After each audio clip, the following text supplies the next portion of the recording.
autosomal polycystic kidney disease,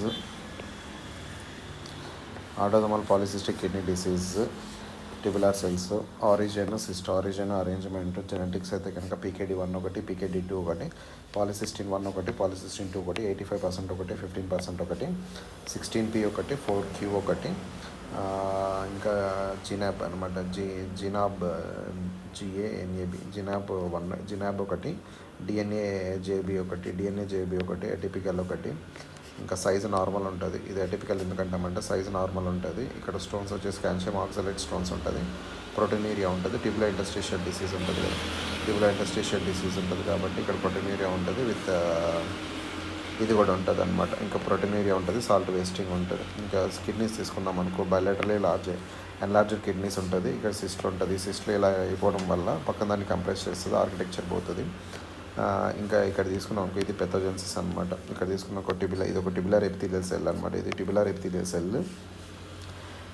ఈ epithelial cell ఇలా బయటకు వెళ్ళిపోయి ఇలా ఒక సిస్ట్ ఫామ్ అవుతుంది అనమాట. ఓకేనా, ఇది సిస్ట్ ఫామ్ అవుతుంది అనమాట.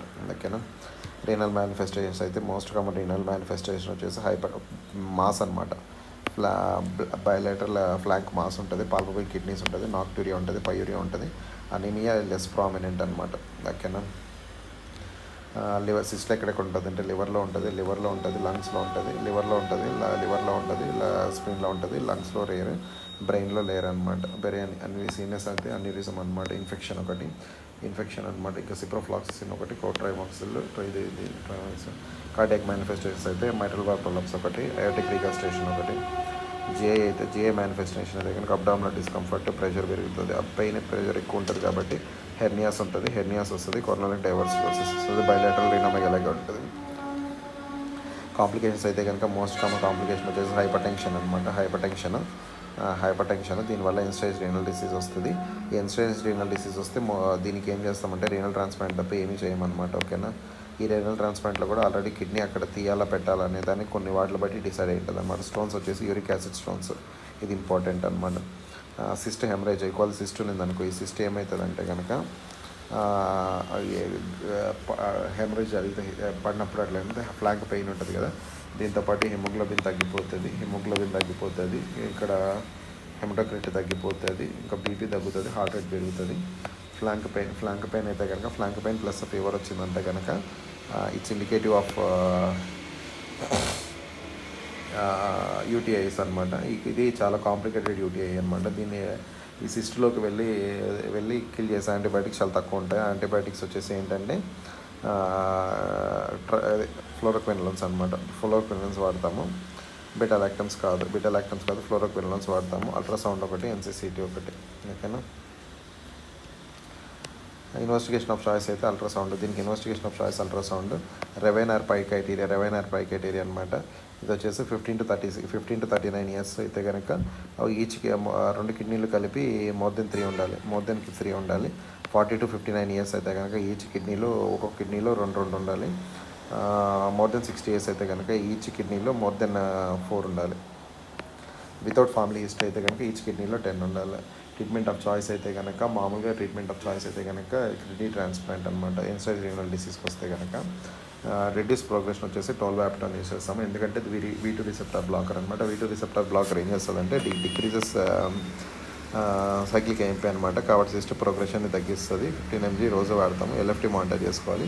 హైపర్ టెన్షన్ ట్రీట్మెంట్ అయితే కనుక ఏసీ ఇన్హిబిటర్స్ ఒకటి, ARBs వాడతాం అనమాట. ARBs వాడతాము. ఇంకా పొటాషియం సిట్రేట్ అయితే కనుక దేనికి యూస్ చేస్తాము, స్టోన్స్, దీంట్లో మాకు యూరిక్ యాసిడ్ స్టోన్స్ ఉంటాయి కదా. ఇంకా పెట్రోల్ డయాసిస్ చేయం, ఎందుకంటే ఆల్రెడీ అది ఫుల్ ఉంటుంది కాబట్టి, స్పేస్ ఉండదు కాబట్టి.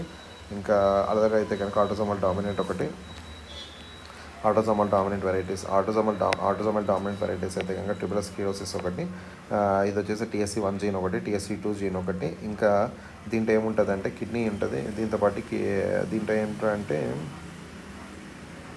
యాంజియోమయోలైపోమా ఉంటుంది. అదే కనుక దీంట్లో అయితే కనుక వాన్ హెపెల్ ఎండావ్ అయితే కనుక క్రోమోజోమ్ 3 అనమాట. క్రోమోజోమ్ 3 ఎఫెక్ట్ అవుతుంది. కిడ్నీ ఒకటి, ప్యాంక్రియాస్ ఒకటి.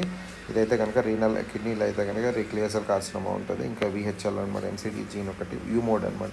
యూమోడ్ ఒకటి ఆటోజోమల్ రిసెసివ్ అయితే కనుక దీంట్లో ఏంటంటే రేడియల్ అరేంజ్మెంట్ ఉంటుంది. అలాంగ్ ద టిబ్యూల్స్ సిస్ట్ ఉంటుంది అనమాట. సిస్ట్ అలాంగ్ ద టిబ్యూల్స్ ఉంటుంది. దీనివల్ల ఇన్స్టేజ్ రీనల్ డిసీజ్ వస్తుంది.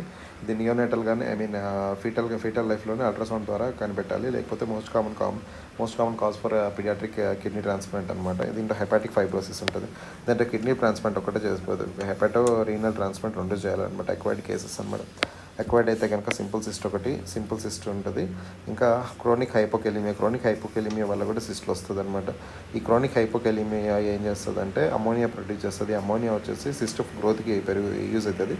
ఇంకొకటి ఏంటంటే హెపాటిక్ ఎన్సెఫలోపతిలో మామూలుగా పేషెంట్స్ వచ్చేసి హెపాటిక్ ఎన్సెఫలోపతిలో ఎలా ఉంటారంటే వాళ్ళల్లో అమోనియా వస్తే ఎన్సెఫలోపతి వస్తుంది సిరోసిస్ పేషెంట్స్లో. కాబట్టి సిరోసిస్ పేషెంట్లో పొటాషియం ఇప్పుడు తక్కువ కాకుండా చూసుకోవాలి.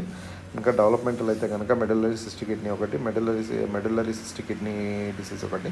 దీంట్లో ఏంటంటే ఒక కిడ్నీ పనిచేస్తుంటే ఇంకో కిడ్నీ పనిచేయదు. చాలా మందిలో ఉంటుంది. ఇది వచ్చేసి ఇంకోటి వచ్చేసి కలెక్టింగ్ డక్ట్ అనమాట. మెడుల్లరీ స్పాంజ్ కిడ్నీ అయితే కనుక కలెక్టింగ్ డక్ట్ డైలటేషన్ అవుతుంది. దీనిలో ఏం జరుగుతుందంటే స్టోన్స్ అనమాట. ఇది కాల్షియం ఆక్సలేట్ స్టోన్స్ ఒకటి, రికరెంట్ యూటీఎస్ ఉంటుంది. ట్రీట్మెంట్ వచ్చేసి ఇది వచ్చేసి పెయిన్ బ్రష్ ఒకటి, ఫ్లవర్ వాస్ ఒకటి,